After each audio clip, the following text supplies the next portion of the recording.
Assalamualaikum warahmatullahi wabarakatuh.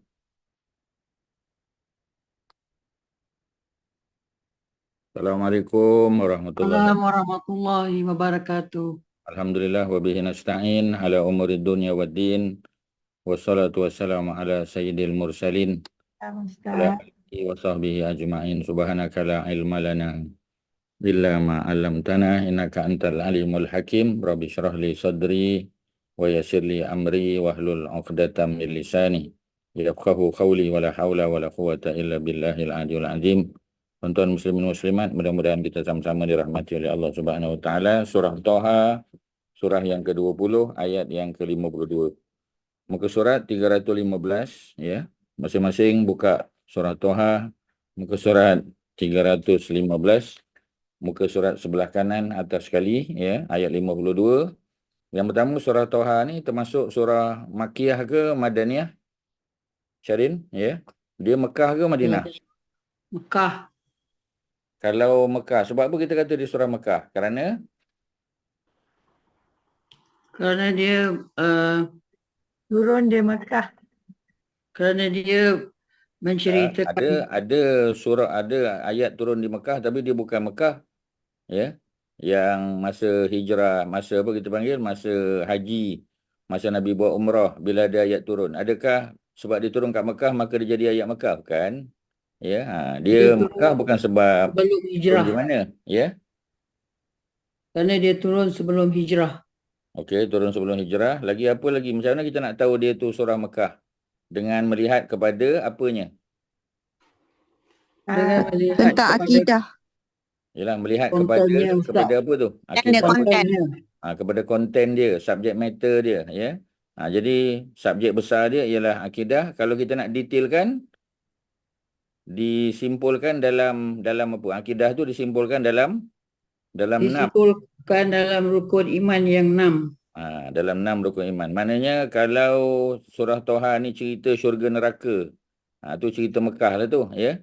Cerita syurga neraka kan. Sebab syurga neraka tu rukun rukun iman yang mana tu? Syurga neraka. Ah,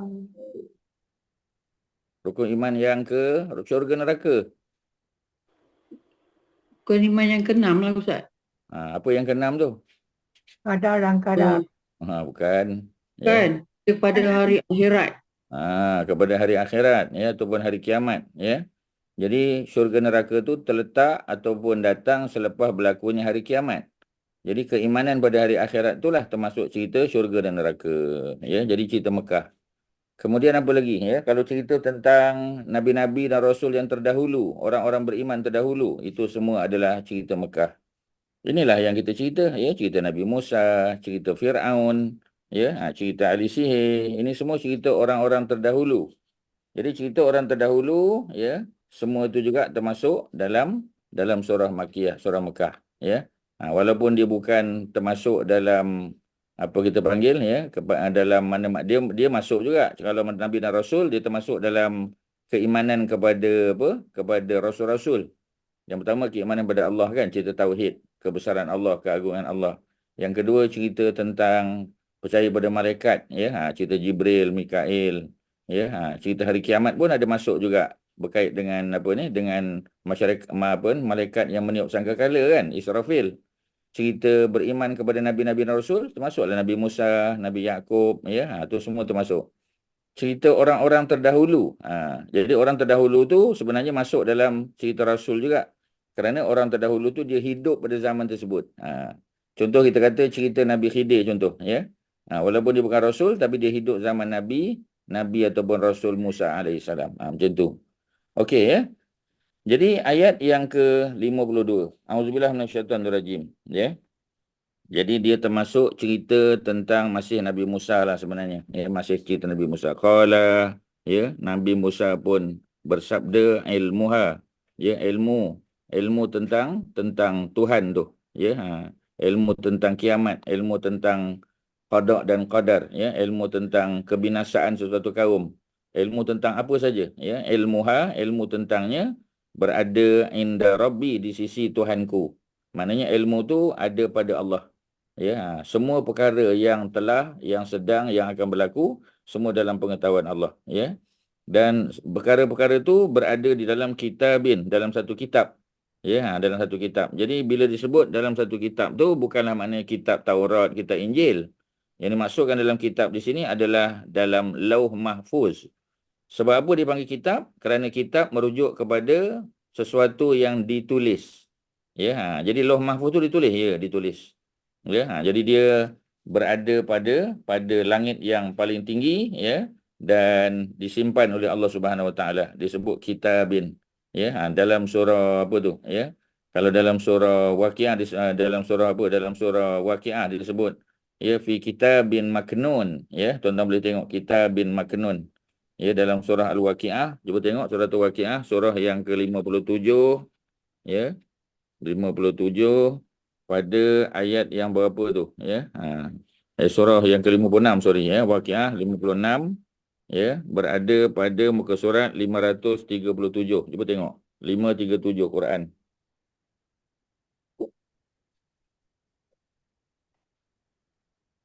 Okey, ya. Ayat yang ke-78 atas sebelah kanan, ya. Innahu la Qur'anun karim. Ya, sesungguhnya Al-Quran itu adalah, ya, satu kitab yang karim, yang sangat mulia, yang asalnya fi kitabim maknun, berada dalam kitab yang maknun. Apa makna kitab yang maknun? Kitab yang terpelihara. Itu adalah nama lain bagi lauhin mahfuz, ya, lauh mahfuz. Jadi bukti mengatakan bahawasanya perkataan kitab yang disebut dalam ayat 52 surah Toha itu merujuk kepada tafsirannya pada surah Waqiah ayat 56. Ya, ayat 78, ya, surah 56 ayat 78, fi kitabin maknun, ya, dalam kitab yang terjaga, maknun, ya, ataupun dipanggil mahfuz. Kalau lauh mahfuz, kalau kitab maknun, ya. Jadi tuan-tuan ambillah salin. Lauhin mahfuz, lauh mahfuz, ya, ataupun kitabin maknun. Jadi kitab yang dimaksudkan bukan kitab Quran, ya, tapi kitab-kitab Quran, kitab Injil, kitab Zabur dan juga kitab apa ni Taurat ni semua datang daripada Lauh Mahfuz juga, ya. Jadi ada sumber asal dia. Sumber asal adalah Kitabin Maknun ataupun Lauh Mahfuz. Jadi ilmu Allah, ya, tentang semua perkara ni, tentang hari kiamat, tentang kematian, tentang apa saja yang berlaku dalam dunia yang telah, sedang ataupun akan, ya, semuanya itu la yadillu rabbi. Maknanya Tuhan yang mencipta kita ni, yang mencipta aku, kata Nabi Musa, la yadillu. Allah tidak akan pernah tersalah. Ya, sebenarnya perkataan yadillu menunjuk pada makna sesat.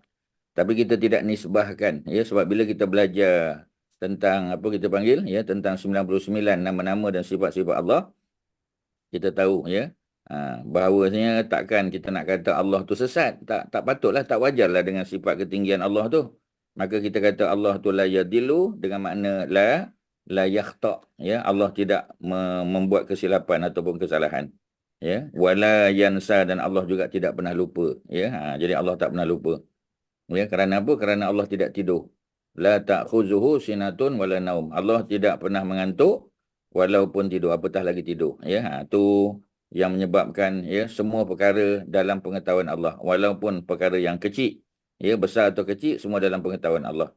Itu mukadimah kita ayat 52. Ada soalan, silakan. Ya, Kak Mariatun ada soalan? Kak Naf, Karim, ya, kawan. Mana Ustaz dapat yang tadi lah mahfuz tu dari mana Ustaz? Lauh Mahfuz tak ada kat situ. Dia tafsir lah, dalam tafsir. Ingat ada ayat yang sebut lah mahfuz. Tak, fi kitabin maknun tu memang fi lauhin mahfuz, ya. Kalau kita tengok terjemahan yang bagus pun, in bracket dia akan tulis lauh mahfuz. In bracket pasti dia akan tulis lauh mahfuz, ya. Kak Mariatun pakai Quran terjemahan apa? Ini yang Al-Quran dan terjemahannya yang daripada Mekah tu Ustaz. Oh, daripada Mekah. Cuba tengok ayat 52. Lepas pada apa? Pada perkataan kitab tu ada tak in bracket? Ayat 52 tu. Ya. Bracket tu sebuah kitab 96 tu ada bracket. Tak tahulah, ya. Itu Quran yang kita pakai lah. Sebab tu Saya Quran Oh, kita, ada Ustaz, ada dekat bawah Ustaz. Maksudnya Lauh Mahfuz ada. dia ada nota Kat kaki bawah. ya. Mesti Ya, ada ya. punya ya. Okey. Ah. Jadi kalau kita pergi tengok dalam tafsir lagi besarlah ya, dalam Imam At-Tabari, Imam Qurtubi lagi detail dia akan buat. Jadi secara umum kitabin di sini ya adalah kitabin apa jadi? Kanap kitabin maknun. Kitabin maknun. Tidak disebut kerana apa? Dah understood. Ya, jadi semua segala sesuatu ilmu Allah itu ya digarap ya ditulis di Lauh Mahfuz ataupun dalam perkataan lain kitabin maknun. Apa makna maknun? Maknun yang terpelihara, yang sangat terpelihara. Ataupun ya dipanggil mahfuz, mahfuz. Ya, kalau lauh mahfuz, kalau kitab maknun, ya itu je beza dia. Tetapi merujuk kepada perkara yang sama. Jadi ayat 52 ya nak menunjukkan luasnya ilmu Allah. Yang kedua ya Allah tidak pernah tersilap di dalam menentukan sesuatu. Bila Allah buat keputusan, keputusan tu yang paling tepat. Ya, kerana Allah yang memiliki seluruh alam ni. Allah yang empunya, Allah yang mencipta, yang menjadikan, yang mengurus, yang memberi rezeki. Jadi Allah tidak pernah tersilap. Ya, la yakhta' maknanya wala yansa, dan Allah juga tidak pernah lalai, tidak pernah terlupa, tak pernah. Ya, tolok kot lah kita kata patutnya Allah buat begini tapi tertinggal, Allah tak sempat buat. Tak, ya, bersalahan dengan sifat wajib bagi Allah Subhanahu Wa Taala. Okey, itu mukadimahnya ayat 52. Kemudian apa lagi ya? Penjelasan tentang Allah tu, tentang Rabb. Allazi ja'ala lakumul arda, ya. Dialah yakni Allah yang telah menjadikan bagi kamu di atas muka bumi ini ya mahdan, sesuatu yang dihampar, ya. Mana bumi ini dihampar supaya kita boleh apa? Berjalan, kita boleh bersenang-senang atas tu, boleh cari rezeki, ya. Boleh berkembang biak, ya. Dan di atas ya hamparan mahdan tersebut wasalaka, dan Allah buat ya, Allah buka ya lakum bagi kamu fiha subulan, jalan-jalan. Allah buat jalan, sama ada jalan tu dalam bentuk jalan air ya, ataupun jalan udara, ataupun jalan di atas muka bumi ya. Sebab kita punya transportation terbagi tiga lah ya, ada yang melalui air kita kata, ada juga ya melalui darat, dan ada juga satu lagi melalui udara. Jadi masing-masing tu ada dia punya jalan-jalan dia ya. Yang siapa yang buat? Allah Subhanahu Wa Taala juga. Wasalaka lakum fiha subulan. Subulan tu jamak bagi sabil. Kalau satu sabil ya, satu adalah sabil. Kalau jamak banyaknya subulan. Ya. Apa makna subulan? Ya, subulan. Cucu lah datang. Allah. Ya, jangan kacau ya. Okey, subulan. Subulan mana jalan-jalan. Wa anzala minas sama, dan Allah turunkan ya. Minas sama, daripada langit itu ma'an, air. Fa akhrajna, dan kami keluarkan dengan air itu azwajan ya, pokok-pokok yang berpasang-pasangan. Min nabatin, daripada nabat. Apa makna nabat? Tumbuh-tumbuhan. Ya, syatta, yang pelbagai. Jadi bukan sekadar apa ni nabatin ya, nabatin tu dalam bentuk jamak tu ya, jamak apa ni feminin ya, nabatin, tumbuh-tumbuhan ya, ada alif ta di belakang menunjukkan dia adalah apa, plural feminin ya. Syatta, pelbagai. Azwajan ya, azwajan yang berpasang-pasang, sebab bila Allah buat jantan ada betina dia ya. Okey, sekali lagi ya. Allah telah menjadikan bagi kamu di atas muka bumi ini mahdan, hamparan. Wasalaka, dan Allah telah buka, Allah buat lakum bagi kamu fiha, di atas muka bumi. Ha tu al-arda ya. Pasal bumi dalam bahasa Arab jantinanya perempuan. Ya, al-arda, bumi itu perempuan. Kerana bumi kalau kita baling biji benih dia boleh tumbuh. Sebab tu bumi dianggap perempuan, ya. Matahari juga dianggap sebagai perempuan kerana dia boleh mengeluarkan cahaya. Tapi bulan dianggap lelaki. Kerana apa? Kerana dia tak boleh mengeluarkan cahaya. Dia hanya memantulkan saja. Dia hanya reflect saja, ya. Refleksi saja. Kemudian jalan-jalan yang Allah buat atas muka bumi ya ada banyak, sebab tu dibuat dalam bentuk subulan, dalam bentuk jamak ya. Jamak apa kita panggil? Ya. Jamak apa? Kita panggil jamak apa ni? Jamak apa kan? Subulan. Jamak taksir Ustaz. Jamak taksir ya, ataupun broken plural. Okey ya. Okey, alhamdulillah. Wa anzala minas sama', dan Allah telah turunkan daripada langit ya, as-sama' sesuatu yang tinggi kita panggil sama' ya, termasuk langit. Ma'an air fa akhrajna, kami keluarkan ya, maknanya kalau ada tumbuh-tumbuhan dengan air tadi, biji benih asalnya dengan air dia menumbuhkan. Apa yang ditumbuhkannya? Nabatin ya, syatta, pelbagai tanam-tanaman, dan setiap tanam-tanaman itu Allah buat dalam bentuk azwajan, berpasang-pasangan. Seperti mana manusia ada lelaki perempuan, ya, binatang-binatang, haiwan ada jantan betina, tumbuh-tumbuhan juga sama. Ya, ini kebijaksanaan Allah Subhanahu Wa Taala supaya segala sesuatu ini boleh berkembang biak. Okey, ada soalan, silakan. Ustaz, saya nak tanya. Ya. Kebijaksanaan Nabi Musa ni, dia boleh soal dia boleh kemukakan soalan-soalan yang orang kata hebat lah kan. Adakah berkat daripada bacaan doa Rabbi syrah li sadri wa yassir li tu Ustaz? Itu lebih pada apa kita panggil, nak bagi faham orang. Sebab ketika Nabi Musa nak berhadapan dengan Firaun kerana perintah Allah, ya, itu yang Allah ajarkan dia supaya bila bercakap tu dia boleh bercakap dengan jelas. Ya, cuba kita tengok makna dia kan. Surah Toha ayat yang ke-25 tu. Rabbi, wahai Tuhanku, isyrah li sadri, lapangkan dadaku. Ya, sebab orang yang lapang dada dia boleh bercakap dengan baik. Sebab tu kalau kita berlari-lari, ya, orang yang baru-baru berlari kan, maraton ke 100 meter dan sebagainya, bila dia mengah-mengah tu boleh tak dia bercakap, ya? Sebab bila dia mengah, dadanya sempit. Bila dada sempit, kita kena bagi dia tenang dulu. Bila dia tenang, baru dia boleh bercakap, ya. Jadi dia lebih pada untuk bercakap.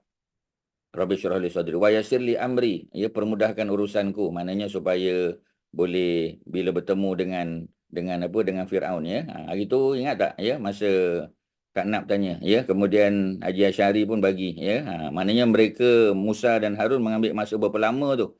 Ya, berapa lama dia ambil masa Haji Asyari? Itu ada sebut tu untuk boleh masuk jumpa dengan Firaun. Kan mula-mula tak boleh. Ya, setelah ya ada seorang pelawak kan, pelawak tu masuk, dia sampaikan mesej Musa dan Harun, barulah akhirnya ya dibuka pintu istana untuk bagi peluang Musa dan Harun masuk ke istana dan bercakap, bagi mesej kepada Firaun. Ya, Haji Syari ingat tak lagi? Ya, ingat tak? 2 Dia tahun ada Ustaz. 2 Ingat. tahun. 2 3 tahun. tahun. 2 tahun. 2 tahun. Okey, 2 tahun ya. Jadi maknanya nak bagi tahu bahawasanya dia ambil masa untuk bertemu ya, sebab tu doanya wa yassir li amri, permudahkan urusanku ya. Rabbi syrah li sadri wa yassir li amri wahlul 'uqdatam min lisani, bagi apa kita panggil, dileraikan kekeluhan lidah, nak bercakap tu biar elok. Jadi dia bukan lebih pada ilmu Kak Nap ya, dia lebih pada kemahiran, kemampuan untuk komunikasi, untuk menyampaikan mesej ya. Yafqahu qauli, supaya mereka boleh memahami bahasaku. Jadi bukan untuk ilmu pengetahuan sangat. Ilmu pengetahuan yang lain ya. Contoh doa Nabi Musa juga di dalam ayat yang ke berapa tu? Ayat 67. Ya, tuan-tuan boleh tengok Al-Baqarah ayat 67. Mari kita tengok. Al-Baqarah ayat 67 itu cerita minta supaya jangan jadi orang jahil. Ya, kita jadi orang pandai. Ayat 67. Mari kita tengok. Muka surat Al-Quran, muka surat 10. Muka surat 10, Quran bercetak, ayat 67. Auzubillahi minasyaitonirrajim. Wa iz qala Musa liqaumihi. Dan ingatlah ketika mana Nabi Musa berkata kepada kaumnya, innallaha ya'murukum an tazbahu baqarah. Allah perintah supaya mereka menyembelih binatang ya, yang apa kita panggil, yang kita panggil sebagai lembu, yang betina ya, kerana ada pembunuhan berlaku. Tak tahu siapa yang bunuh. Jadi nak kena sembelih ya, seekor baqarah ya, lembu betina. Tetapi Bani Israel menolak. Qalu, kata mereka, atatakhizuna huzwa, Musa, kita nak find out siapa yang bunuh lelaki tadi. Tiba-tiba kita nak sembelih lembu pula. Apa kaitannya? Mereka tanya ya, mereka tak nampak logik dia. Kemudian qala, Nabi Musa pun menyebut ya, doa dia, a'udzubillahi an akuna minal jahilin. Ya Allah, aku mohon lindung kepadamu supaya aku tidak jadi daripada kalangan orang jahil. Ini antara doa yang bagus tuan-tuan ya, yang kita boleh minta. Dan doa ni dalam bentuk singular ya, qala a'udzubillah aku minta lindung kepada Allah, ya, an akuna, ya, supaya aku, ya, aku tidak menjadi daripada kalangan orang jahil, ya. Aku minta lindung supaya aku tidak jadi di kalangan orang jahil. Jadi kalau tak jadi orang jahil, opposite pada orang jahil, orang alim, orang yang mengetahui. Ini doa Nabi Musa juga. Tapi bukan Rabbi syrah li sadri tadi, Kak Nam, ya. Ayat 67 ni lagi bagus untuk ilmu pengetahuan. Ada lain soalan? Silakan. Ada apa-apa tuan-tuan? Bagi kita faham, ya. Tak ada kaitan tak dengan Al-Qasas ayat 14? Apa bunyi Al-Qasas 28 Page 387 387, ya. ayat 14. Sekejap.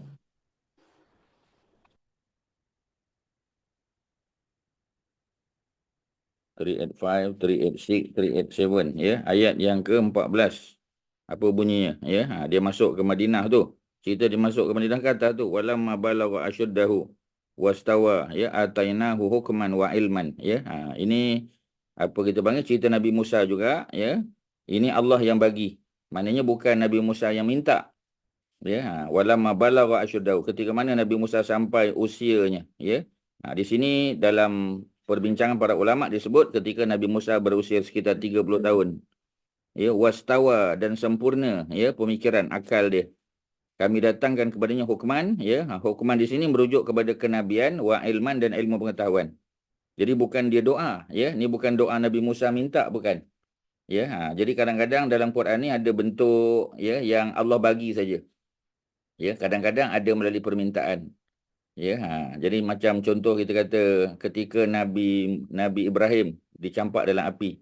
Nabi Ibrahim hanya kata hasbi Allah, ya, wa ni'mal wakil. Hasbi Allah wa ni'mal wakil. Dia tak minta, ya. Hasbi Allah, cukuplah Allah bagiku, ya, wa ni'mal wakil, dan Allah sebaik-baik pelindung. Dia tak minta pun, ya. Kemudian baru Allah perintah api supaya sejuk, ya. Dan apa kita panggil, ya, dan tidak sampai ke peringkat membekukan Nabi Ibrahim pula.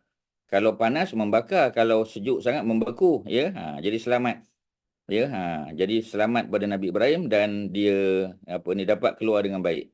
Jadi ayat yang ke-14 dalam surah Al-Qasas ni lebih kepada Allah nak bagi tahu Allah yang anugerahkan, sebab kenabian kita tak boleh cari. Ya, kenabian tu anugerah. Ilmu kita boleh cari, boleh usahakan, tetapi ilmu yang sebenar-benarnya adalah ilmu yang Allah kurniakan. Sebab itu kadang-kadang tuan-tuan, ya, bila kita ada sikit ilmu, kita ajar orang, kita sampaikan, ya. Dengan berkat kita sampaikan ilmu tu, Allah tambah lagi ilmu, Allah buka lagi pintu-pintu ilmu. Ya, jadi maknanya nak bagi tahu bahawasanya apa, ya? Nak bagi tahu bahawasanya dalam hidup ni kita kena amal apa yang kita dah tahu, ya. Doa boleh, doa tak ada masalah, ya. Rabbi zidni ilma, ya, warzuqni fahma, ya. Tu boleh doa, betul, tak ada masalah. Tetapi macam tadilah, ya, kita sampaikan. Kerana salah satu daripada cara untuk dapat tambahan ilmu ialah bila kita sampaikan. Sebab makin macam cikgu-cikgu je, sebahagian tuan-tuan dan perempuan ni pensyarah universiti, ya, bekas pensyarah ataupun bekas cikgu, ya, dan seumpamanya. Jadi kita mengajar orang. Jadi makin lama kita mengajar, walaupun subjek yang sama, makin luas, ya, kita punya spektrum ilmu tu. Ya, pasal pelajar tanya soalan, kita akan buat homework untuk cari, ya. Kita melalui pengalaman, ya, kita kata dari segi teori memang betul, tapi hakikatnya kalau tuan-tuan masuk ke dunia pekerjaan dalam industri, ya, tuan-tuan akan dapat bertemu dengan benda yang berbeza. Ya, jadi kita bagi tahu, kita share pengalaman kita. Ya, kerana ilmu tu dia tidak bersifat statik. Ilmu tu dia dinamik, ya. Dia berubah mengikut tempat dan zaman, terutamanya ilmu-ilmu sains, ya, ilmu kejuruteraan, ya. Jadi sudah tentu, ya, kita akan dapat, ya, ilmu yang lebih luas lagi bila kita tengok. Sebab tu orang Melayu kata, ya, jauh berjalan, ya, luas pandangan. Maknanya bila contohlah, ya, dulu kita belajar teori tentang umrah, teori tentang haji, kita tak pernah pergi. Ya, tapi bila kita pergi, kita kata oh beza, kita duk ingat Bukit Sofa pergi Marwah tu tak adalah jauh sangat, tapi bila kita sampai tengok oh jauh, ya, kita kata pergi balik itu hampir 1 kilometer, pergi itu hampir 500 kilometer, 500 meter, balik 500 meter, Sofa Marwah, ya, 500 meter, Marwah balik ke Sofa 500 meter lagi. Maknanya hampir 1 kilometer. Masa tu kita kata tak sangka Ustaz, ingatkan tak jauh sangat. Ya, dia dah buka satu spektrum ilmu pengetahuan kerana kita dah pergi tengok sendiri.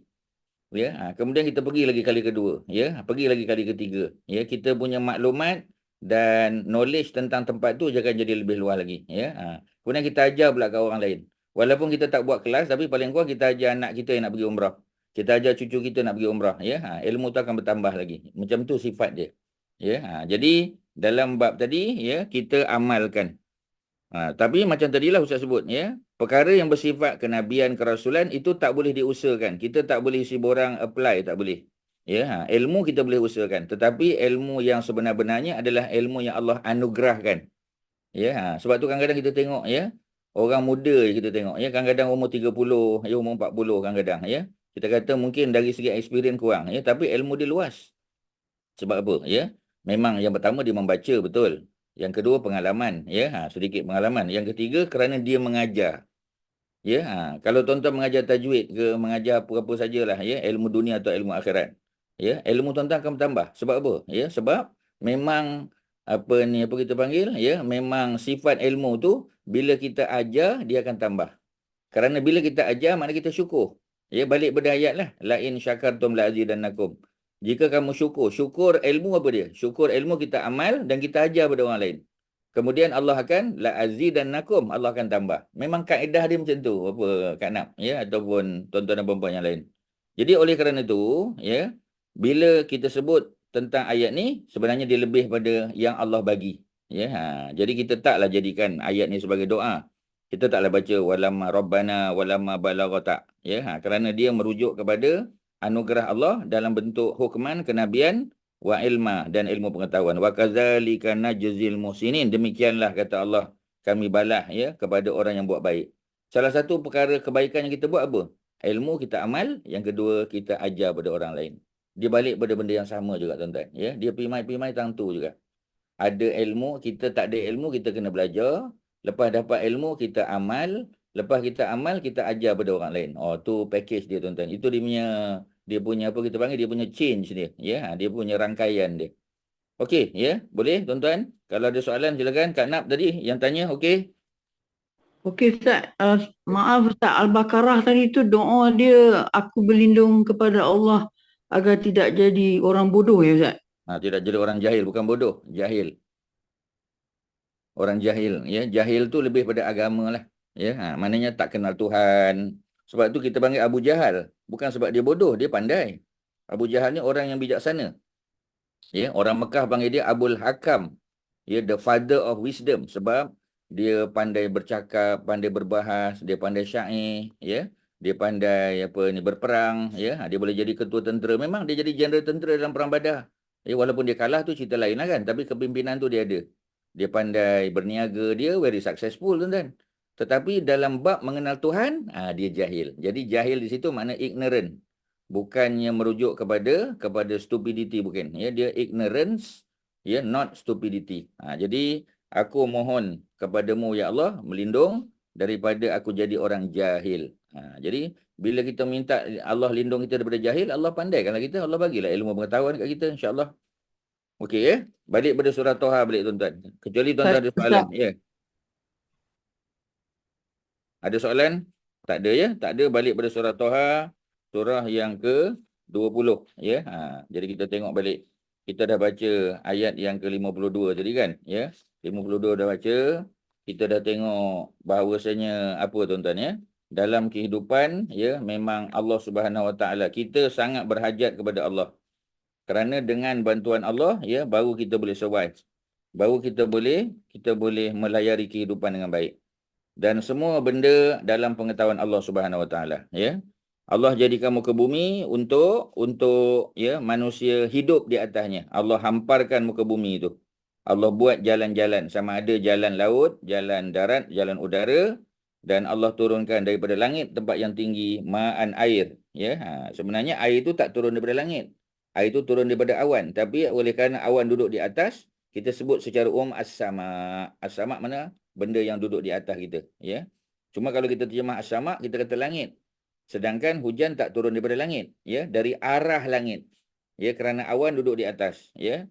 Kemudian Allah keluarkan dengan air tadi, ya, setelah bercampur dengan baja, dengan biji benih dan sebagainya, azwajan, pasangan-pasangan, ada jantan betina, ya. Daripada apa? Daripada nabatin, daripada pokok-pokok, ya, daripada apa ni, tumbuh-tumbuhan ataupun kita panggil tanam-tanaman, syatta yang pelbagai sifat dia, ya. Ayat 53.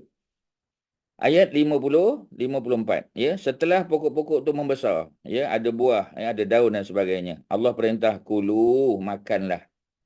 Ya, kulu mana makanlah. Ya. War'au, dan gembalalah, ya, an'amakum, binatang-binatang ternak kamu, an'am. Dalam Quran ada suratul An'am, surah yang ke-6 kan. Jadi kita gembala, ya, apa ni, binatang-binatang tadi. Dengan apa? Dengan air yang Allah turunkan. Dengan air yang Allah turunkan untuk diminum, ya, dan ya, tumbuh-tumbuhan yang terhasil daripada tadilah, ya, matahari, ya, fotosintesis matahari, ada air, ya, ada tu dan ada ni, macam-macam lah, ya, semua tu Allah buat supaya kita boleh ternak binatang-binatang. Inna, sesungguhnya, fi zalika, pada yang demikian itu, la ayatin, ya, adalah tanda-tanda liulil nuha. Biasa kita dengar liulil albab. Ulil albab, ya, makna orang yang akal dia berfungsi. Ya, bukan sekadar ada otak, ya, ada akal, tapi yang berfungsi, mana boleh berfikir. Ya, jadi otak ni ramai orang ada, ya, tapi macam tadilah, ya, akalnya tak berfungsi. Dia gagal melihat kebenaran, macam Abu Lahab. Ya, apa lagi kurang pada Nabi tu? Anak saudara dia, ya, yang bercakap benar, lepas tu jadi dia punya biras pula, jadi besan dia kan.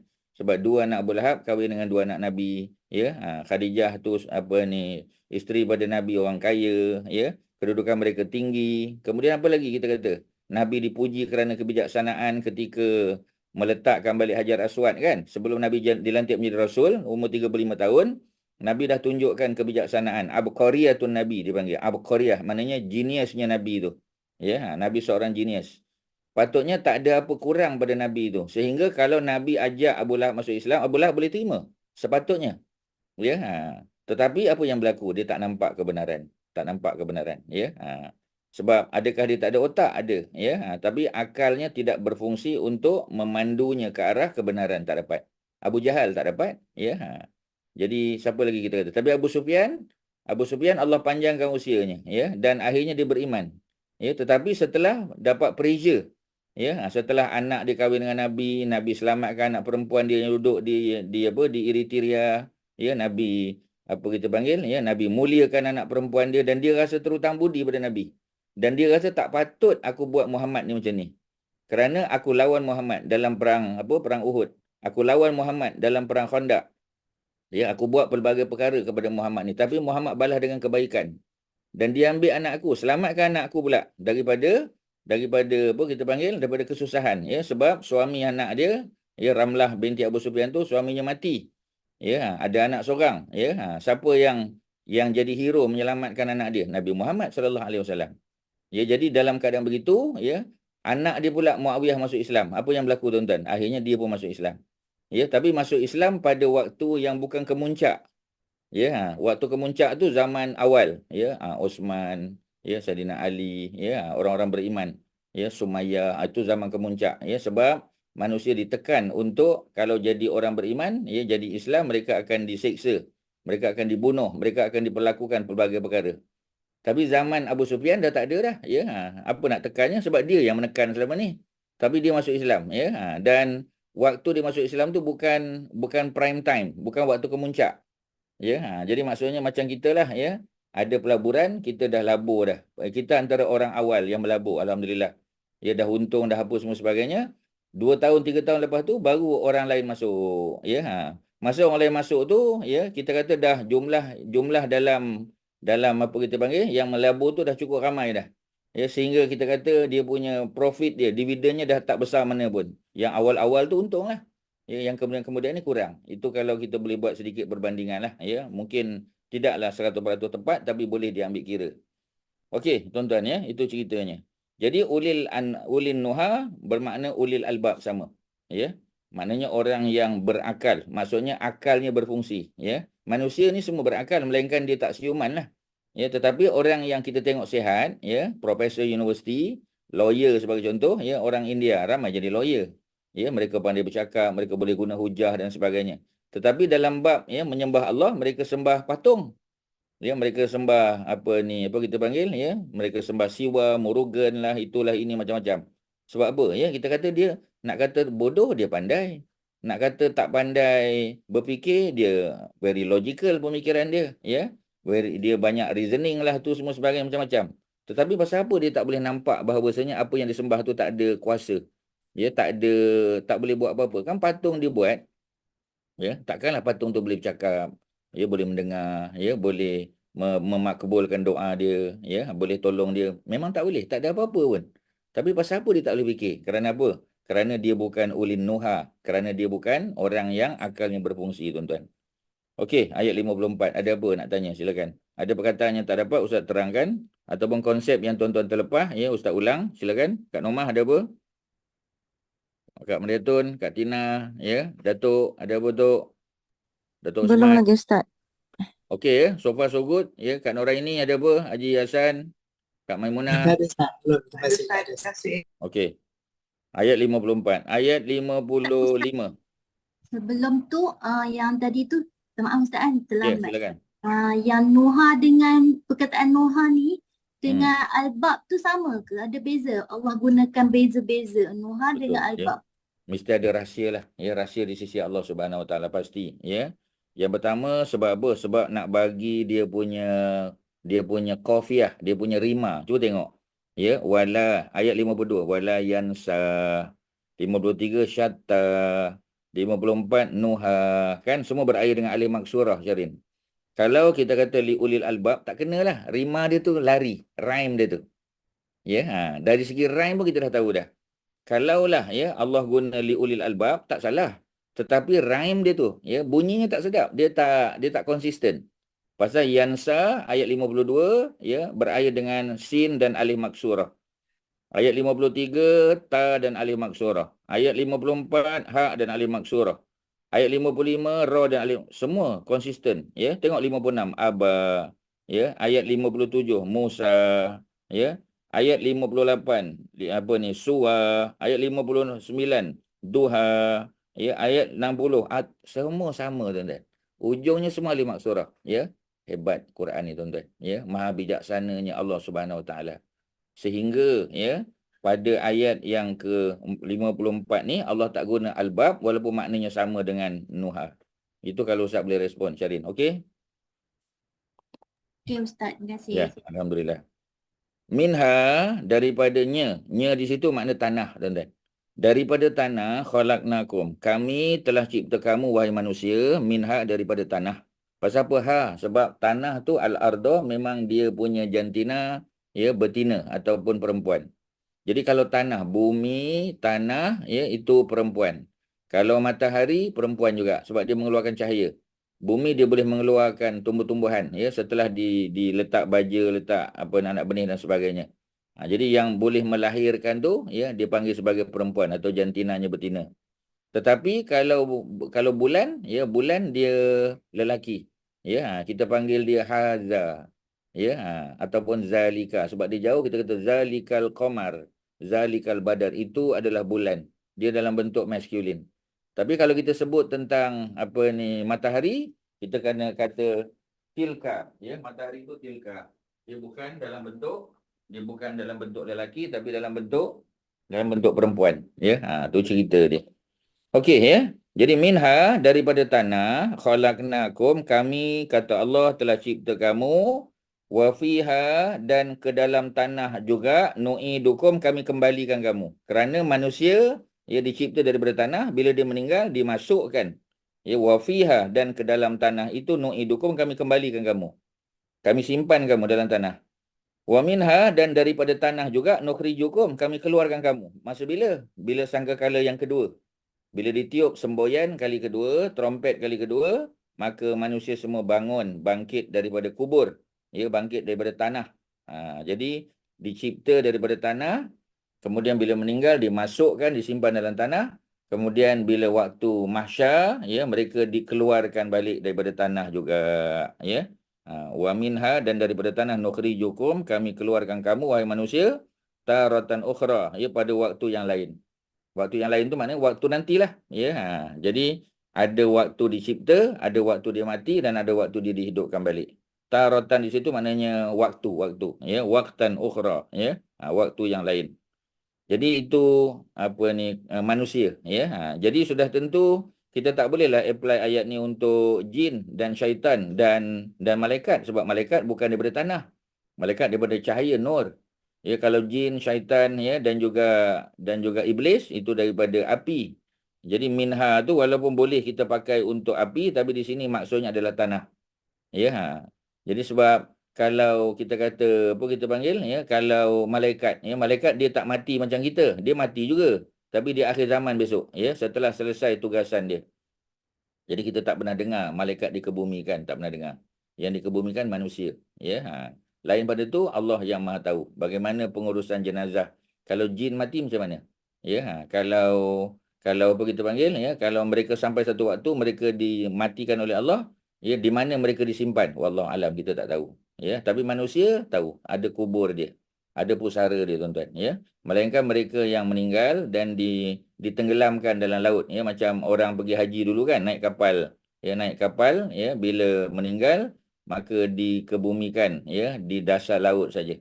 Ya, jadi kita tak nampak lah, ya, sebab duduk di dasar laut. Mungkin tubuhnya dimakan oleh apa kita panggil, ya, oleh haiwan laut lah, kita tak tahu. Ya, tapi tidak ada masalah. Kerana apa? Kerana tetap juga melalui proses mungkar nakir, ya. Walaupun dia tidak proper duduk dalam tanah kuburan seperti mana orang yang dikebumikan dalam kubur lah, ya. Tapi tak ada masalah sebab semua itu perkara yang mudah bagi Allah Subhanahu Wa Taala. Okey, ya, selesai. Walaqad ya. Tanya apa tu ayat 55 ni betul ke orang gunakan untuk baca bila orang mati tu ditabur tanah tu nak turun mayat tu kan? Betul ke Ustaz tu? Itu sunnah ke Ustaz? Betul ke first kali betul ke orang baca tu bila mayat jatuh ke? Orang buat tu Ustaz banyak kali tengok, ya, sebab yalah daripada kecil pengalaman kita pergi hantar jenazah kan, ya. Kalau Ustaz lah pengalaman kita daripada kecil, ya, bila kita dah sekolah rendah, sekolah menengah kan, datuk nenek kita meninggal kan, pak cik apa semua sebagainya. Jadi ada tak pernah dengar tak? Memang betul, memang orang Melayu baca. Tetapi tak pernah dengar lah pula diambil daripada sunnah Nabi tu. Ya, dia mungkin ambil sempena, dia panggil tafaul saja. Tafaul tu maknanya sebab kena tak baca ayat ni? Ya, jawapannya kena, tapi adakah sunnah Nabi? Jawapannya mungkin tidak. Setakat bacaan dan pengetahuan Ustaz tak. Ya, tak pernah dengar lah Nabi ketika mengebumikan isteri Nabi Khadijah ataupun mengebumikan anak Nabi Zainab, Ruqayyah, Ummul Kulsum, ya, dan Ibrahim dan sebagainya, Nabi baca ayat-ayat ni tak pernah dengar lah, ya. Tapi ayat ni kena lah, ya, sebab manusia berasal daripada tanah, kemudian ketika dia meninggal dikebumikan dalam tanah, memang kena lah, ya. Dan nanti satu hari nanti ketika dibangkitkan daripada kubur, ya, mereka juga, ya, dibangkitkan daripada kubur yang memang kita disimpan dalam tanah tu, ya. Dari segi wordingnya kena, tetapi adakah datang pada sunnah? Setakat pengetahuan Ustaz tidak. Itu je lah. Tapi nak baca salah tak? Dia salah kalau kita anggap dia sunnah, tu salah. Ya, contoh kita kata ni Nabi suruh ni, Abu Bakar suruh. Memang, ya, zaman Nabi dulu kalau Nabi kebumikan jenazah Nabi baca. Yang itu salah kalau tak ada bukti. Tetapi kalau setakat nak baca tak adalah salah. Dan kita pula tidak baca dalam tandas di tempat-tempat yang tak sepatutnya kan. Ya, memang kita kata dalam amalan Al-Imam Syafi'i kan, ketika dia kita panggil bila dia pergi Mesir, kalau kita baca dalam sejarah, ya, manaqib biografi Imam Syafi'i, ketika dia menziarahi kubur Al-Lais, ya, Imam Al-Lais, ya, Al-Lais bin Sa'ad ni tokoh ulama besar di Mesir yang Imam Syafi'i nak jumpa dengan dia tapi tak sempat sebab dia meninggal. Jadi bila Imam Syafi'i tanya di mana kubur Al-Lais bin Sa'ad, orang tunjuk. Bila orang tunjuk, apa yang berlaku? Yang berlaku ialah, ya, sebagai riwayat menyebut, ya, Al-Imam Syafi'i membaca 2 ayat terakhir daripada surah Al-Baqarah. Seperti mana ayat yang dibaca oleh Abdullah bin Umar. Itu ada riwayat. Tapi bukan Nabi buat, ya. Ini asal daripada dipanggil asar sahabah. Asar. Ya, asar ni alif, hamzah atau alif, sa'ra. Apa makna asar? Asar ni makna benda yang dibuat oleh para sahabat. Ya, tapi Nabi tak buat. Ya, cuma para sahabat buat. Antaranya Abdullah bin Umar. Jadi perbuatan Abdullah bin Umar itu sebahagiannya ditiru oleh para ulama lain, termasuklah Imam Syafi'i membaca 2 ayat terakhir daripada surah Al-Baqarah. Jadi maknanya kalau setakat nak baca ayat tidaklah salah. Nak baca kan? Ya, macam kita lah. Ya, kita naik kereta. Bila kita naik kereta kita baca ayat kursi. Nabi tak suruh. Ya, mana ada hadis yang kata Nabi kalau naik kuda ataupun naik unta, naik keldai, Nabi akan baca ayatul kursi. Tapi salah tak baca? Jawapannya tak salah. Tapi kita kena betulkan kita punya stand kita, ya, pendirian kita apa dia. Kita jangan katalah Nabi suruh baca, tapi nak baca, sekadar nak baca tak ada salah. For the sake of reading tak ada hal, tuan-tuan. Ya. Cuma jangan percaya ataupun jangan pegang kalau orang tanya, ini memang perbuatan Nabi. Kalau kita percaya macam tu salah. Sebab Nabi tak buat. Ya, Tapi salah tak baca ayat kursi? Tak salah. Yang salah ialah bila kita kaitkan dengan perbuatan Nabi. Itu je lah. Ya, dapat pahala tak kalau kita baca ayat kursi? Dapatlah mudah-mudahan. Kerana yang Nabi ajar ayat kursi baca selepas solat. Serta solat fardu kan? Ya, 5 kali sehari. Dan baca ayatul kursi ketika kita nak tidur malam. Ya, jadi 6 lah minimum kan? Tetapi naik kenderaan boleh tak baca? Masa masak nasi boleh tak baca? Nabi tak kata. Tapi boleh tak baca? Setakat nak baca boleh. Tapi jangan kaitkan sebagai sunnah Nabi. Kerana Nabi buat. Tak, itu yang salah.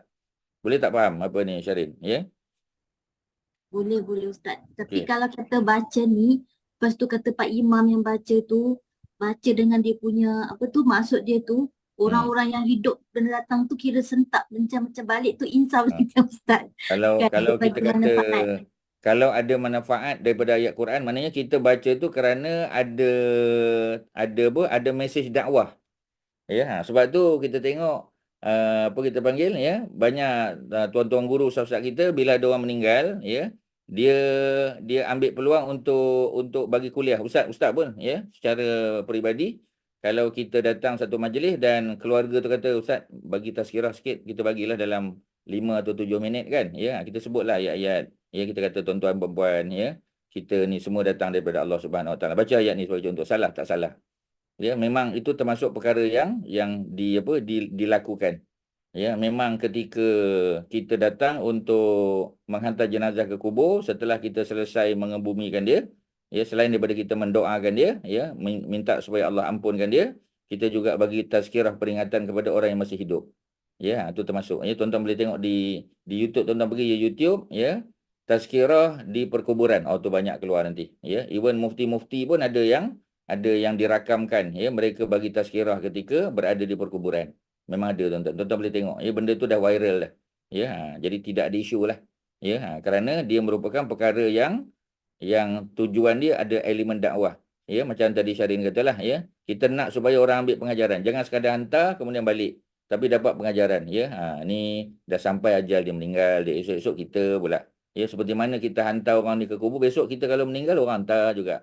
Kalau tujuannya untuk dakwah, bagi kesedaran, ya, itu dialu-alukan. Baca pula ayat-ayat daripada Quran yang berkaitan dengan dia. Boleh sangatlah, tak ada hal. Tapi janganlah kata Nabi baca ayat tu. Ya, tu saja. Okey, tuan-tuan, ya, selesai. Ada apa-apa soalan? Tuan-tuan boleh faham? Okey. Ya. Ayat 54, 55, 56 tu, itu bukan dialog Musa dengan Fir'aun kan Ustaz? Itu general ya? Secara umum, ya, secara umum. Qala ilmuha, ayat 52 tu, qala tu Musa. Itu Nabi Musa. Ya. Yang lain tu cerita-cerita, sebab di celah-celah cerita Nabi Musa ada cerita-cerita umum. Peringatan, ya, tazkirah, ya, motivasi, dia ada macam tu. Dia bukan maknanya apa ni daripada from the beginning to the end semua cerita Musa saja, tak. Ya, ada banyak selit-selit cerita-cerita lain. Tapi umumlah nak bagi tahu kebesaran Allah, manusia berasal daripada mana, ya, tak mesti macam tu. Betul lah tu, ya. Kemudian apa lagi tuan-tuan? Walaqad arainahu ya ayatina kullaha fakazzaba wa abah. Ini balik pada cerita Firaun. Walaqad, dan demi sesungguhnya, arainahu, ya, kami telah perlihatkan kepadanya. Nya tu ayat 56. Nya tu siapa? Nya tu Firaun. Pasal apa nya? Pasal dia lelaki.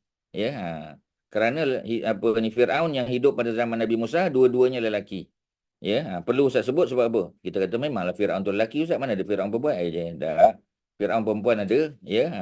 Ada apa kita panggil? Ada apa namanya, ya? Apa ni? Hatshepsut sebagai contoh, ya. Hatshepsut adalah, ya, Firaun perempuan, antara yang paling terkenal, paling popular. Ya, tetapi ketika dia menjadi Firaun, dia portray herself as king. Maknanya dia berlagak macam lelaki. Rakyat tahu tak dia perempuan? Semua rakyat tahu. Buktinya ialah ketika dia meninggal, Hatshepsut sebagai Firaun tidak dikebumikan di Valley of the King di Luxor, dia dikebumikan di Valley of the Queen. Kerana apa? Sebab dia perempuan. Dia tak dikebumikan, dia tak layak untuk dikebumikan di Valley of the King. Valley of the King tu semua Firaun lelaki, tak ada orang perempuan, Termasuk juga Firaun perempuan yang paling popular selain daripada Hatshepsut ialah siapa? Ialah Cleopatra. Cleopatra the 12 kalau tak salahnya, mana Cleopatra yang ke-12. Dia daripada keturunan Ptolemy. Ptolemy ni adalah panglima perang pada zaman Alexander the Great. Jadi bila kita panggil, bila Alexander the Great mati, wilayah-wilayah yang dia kita panggil, wilayah yang dia kuasai itu dibahagi-bahagikan kepada para tenteranya, dia punya panglima perang dia. Jadi antara panglima perang tu siapa dia? Ialah Ptolemy. Ptolemy itu dia berkahwin, dapat anak, dan anak dia kahwin dapat anak pula, sampai keturunan yang ke-12, maka yang ke-12 tu adalah Cleopatra. Cleopatra akhirnya dia jadi Firaun Mesir. Walaupun nanti dia berkahwin dengan kita panggil, dengan Julius Caesar, dengan kahwin tak kahwin tak tahulah, tapi pasangan dia lah Julius Caesar dan juga Mark Antony. Tapi dapat anak lah, mungkin anak luar nikah lah kot. Tapi yang pasti dia jadi Firaun juga, perempuan. Sebab tu di sini tidak disebut Aroinaha, tak disebut Aroinahu. Jadi itu ceritanya. Okey tuan-tuan, dia punya kisahnya adalah kisah yang berkait dengan Firaun balik. Tadi mula-mula di tengah tu cerita lain kan. Ini dah cerita Firaun balik, Walaqad, dan demi sesungguhnya arainahu kami telah tunjukkan kepada Firaun tu ayatina, ayat-ayat kami, kullah, hampir semuanya. Kita tahulah, Allah datangkan banjir, Allah datangkan air yang bertukar menjadi darah. Allah datangkan satu keadaan di mana kita kata ada kutu, ada apa lagi kita panggil, ada macam-macam benda, ada katak yang melompat ke sana kemari. Kita tak sebut lagi secara detail, tapi ada. Termasuk puting beliung, banjir besar, Kemudian Allah datangkan Nabi Musa dengan tangan yang bercahaya, tongkat yang boleh bertukar menjadi menjadi ular besar yang makan ular-ular ahli sihir, macam-macam lah, Jadi semua tu Allah tunjukkan di hadapan Firaun, tetapi macam biasalah, apa yang Firaun buat? Fakazzaba, lalu Firaun pun dia mendustakan apa yang Nabi Musa bawa. Wa aba, dan dia juga enggan apa? Enggan untuk menerima hakikat bahawasanya Nabi Musa itu adalah adalah pesuruh Allah dan ada Tuhan selain daripada Firaun. Dia aba mana enggan. Okey tuan-tuan, 56. Ada soalan? Silakan. Ada apa? Okey, ayat ni dia kita panggil, dia jelas Walaqad, demi sesungguhnya, usah ulang, araina, kami telah perlihatkan kepada Firaun itu ayatina, ayat-ayat ataupun tanda-tanda kebesaran kami, kullaha, semuanya, hampir semua Allah dah tunjuk. Maknanya tak ada ruang untuk Firaun kata aku tak tahu. Tak ada ruang untuk Firaun kata aku tidak diberitahu. Tak ada tuan-tuan. Kerana hampir semua benda dah tunjuk kat dia. Bila dah tunjuk semua benda, maknanya tidak ada alasan untuk dia tidak terima kebenaran Nabi Musa. Tak boleh tuan-tuan. Pasal Allah dah buktikan dah bawa bukti yang jelas pada dia. Okey, ada apa? Silakan kalau ada soalan. Ada? Tak ada? Tak ada Kalau tak ada kita sambung lagi lah. Qala ajitana litukhrijana min ardina, sekali lagi. Qala, siapa kata? Firaun lagi katalah. Dia kata apa tuan-tuan? Dia kata adakah adakah apa? Adakah kau datang? Ajitana, adakah adakah jitana, engkau datang kepada kami?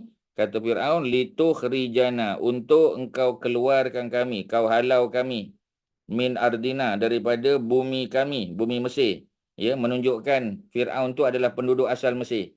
Bangsa dia, bangsa Kipti tu. Sebab dia bangsa Kipti, Koptik kita panggil. Dia adalah penduduk asal. Kalau zaman Nabi Yusuf yang jadi raja, yang jadi raja tu Al-Malik tu, dia bukan orang asal Mesir. Dia adalah orang Arab, bangsa Arab. Yang kemudian datang ke Mesir, berjaya mengalahkan Kipti dan mereka jadi pemerintah. Sebab tu raja pada masa tu dia mudah untuk berbaik dengan Nabi Yusuf. Kerana Nabi Yusuf juga datang daripada Semitik. Semitik ni mana satu kabilah besar. Ya, satu kabilah yang di bawah tu ada orang Arab, ya, ada orang Yahudi, ya, dan ada kabilah-kabilah yang lain lah. Menunjukkan bahawasanya mereka ni sekabilah ataupun satu kaum, ya, Semitik kita panggil. Tapi kalau ni Kipti lain. Sebab tu zaman Nabi Musa, ya, mereka berasal daripada Bani Israel. Bila mereka datang, ya, mereka jadi hamba, mereka tidak diberikan kedudukan yang sepatutnya. Ya, kerana orang Kipti menganggap bahawasanya mereka ni pendatang. Mereka ni bukan penduduk asal, ya, pada negara Mesir itu. Sebab itu bila datang Nabi Musa bawa wahyu, bawa bukti, ya, dia pertikai. Dia kata, adakah kamu datang Musa kepada kami untuk apa? Untuk mengeluarkan kami, halau kami daripada bumi kami, bumi Mesir. Dengan apa? Dengan sihirmu. Ya, sedangkan Nabi Musa tak buat sihir. Ya, mana ada Nabi Musa buat sihir, tuan-tuan, ya? Nabi Musa tak buat sihir, ya. Tapi mereka tuduh Nabi Musa buat sihir. Dan sihir itulah digunakan untuk mengalahkan ahli sihir Firaun dan juga menghalau Firaun keluar daripada Mesir. Itu tuduhan dia, tuan-tuan, ya. Sedangkan Nabi Musa tak buat macam tu pun. Okey, ya, ada apa? Silakan. Tak ada, ya. Falana'tiyannaka, maka pasti kami akan datangkan kepada kamu bisihrin mislihi. Jadi janji Firaun dia akan bawa ahli sihir dia untuk lawan dengan Nabi Musa. Ya, dan dia beranggapan, ya, ahli sihir dia boleh mengalahkan Nabi Musa. Sebab Nabi Musa seorang saja. Ya, Nabi Harun tak buat apa-apa. Ya, hanya menyokong Nabi Musa. Jadi jurucakap, tetapi tidak berlawan menggunakan mukjizat, sebab yang dapat mukjizat tu ialah Nabi Musa. Sedangkan ahli sihir Firaun berapa punya ramai kita kata. Ya, minimum pun 70 atau lebih lagi. Dijemput, didatangkan daripada semua pelosok negara Mesir, dan tujuannya adalah untuk apa? Ya, tujuannya adalah untuk lawan dengan Nabi Musa. Sebab tu dia kata, ya, pastilah na'tiyannaka, pasti kami akan datangkan kepada kamu, ya, dengan sihir yang semisal dengannya, tuan-tuan, ya. Jadi dia punya janji itu untuk lawan Nabi Musa dengan sihir juga. Kemudian faja'al bainana, ya, maka buatlah di antara kita wa bainaka, dan di antara kamu mau'idan, perjanjian.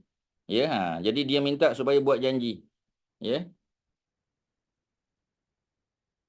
Jadi janji itu adalah dia nak berlawan. Ya, mereka nak buat satu perjanjian untuk berlawan lah. Ya. Jadi bila nak buat lawan tu ataupun di mana nak berlawan tu. Jadi mau'idan, perjanjian, ya. Dia nak buatlah, dia dah decide, ya, untuk berlawan, ada nak buat competition. Ya. La nukhlifuhu nahnu wala anta. Yang kata Firaun, kami tidak akan menyalahi janji itu, ya, begitu juga engkau, ya. Mana kita buat satu keputusan. Jadi makan dan suar, ya, di satu tempat yang suan mana terbuka, ya, kawasan yang maftuh. Jadi kita boleh buat satu pertandingan, Musa punya sihir lawan dengan ahli sihir, kita buat di satu padang kawasan dataran yang terbuka. Kemudian qala mau'idukum, ya, yaumuz zinah. Jadi Nabi Musa pun kata perjanjian ataupun pertemuan kita nanti, ya, kita punya match tu ataupun competition tu akan dibuat pada yaumuz zinah, pada hari perhiasan. Hari perhiasan ialah hari orang bergembira pakai pakaian cantik dan pakai perhiasan, ya, emas permata. Bila tu? Ya, hari raya. Ya, yaumuz zinah adalah yaumul Eid.